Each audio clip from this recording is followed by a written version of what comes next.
All right, let's talk about something a little tricky. It's this age-old question, right? What happens when you're getting all this praise, all this attention, for something that isn't really you? Yeah, we're going to get into this idea of borrowed glory and the weight that comes with it. I want you to think about something for a second. Go back to a time when you felt really seen, praised, admired, maybe you got some special treatment. Now, here's the tough question I want you to ask yourself. Were they really cheering for you? Or was it for what you were carrying? See that little distinction right there? That's everything. It's the key to understanding one of the sneakiest traps our ego can fall into. So, to really dig into this, we're going to go way back, like 2,500 years back, to one of Aesop's fables. It's called The Ass Carrying the Image, and trust me, it's a fantastic little story that perfectly breaks down the danger of mixing up the applause for your role with applause for you. Okay, so here's how the story starts. Imagine this big, grand religious procession moving through a town. There's this sacred statue, they call it the image, and it's being carried to a temple. And how's it getting there? Well, it's mounted on the back of a donkey, an ass, who's all decked out for the occasion with flower garlands and fancy decorations. So they're walking through the streets, and there's this massive crowd following them. And everywhere they go, people are just stopping in their tracks, dropping to their knees, bowing their heads. You can just picture it, right? The whole atmosphere is filled with this deep sense of reverence. But here's where things go wrong. Inside the donkey's head, he's making a huge mistake.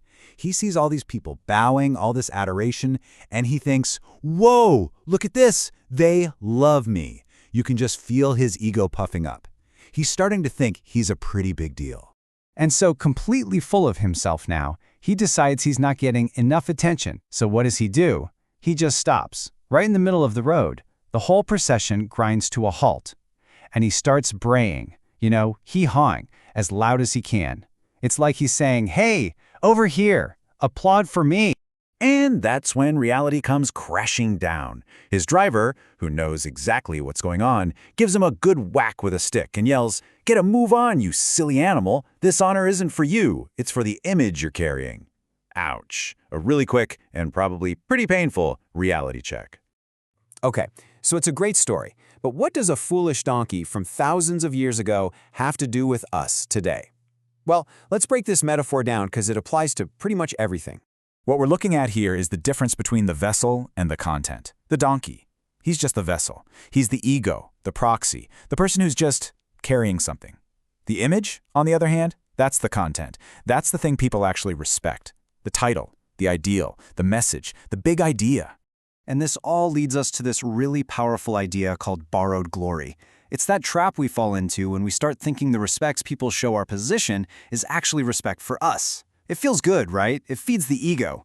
But just like our friend the donkey learned, the second that image is gone, so is the glory. And that correction can be brutal.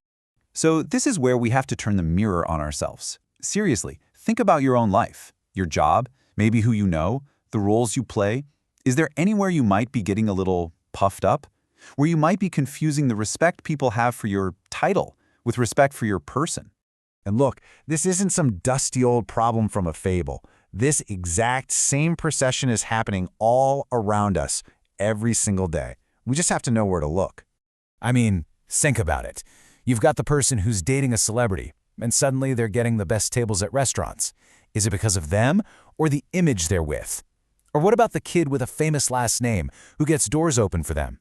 That respect was earned by their parents, not them.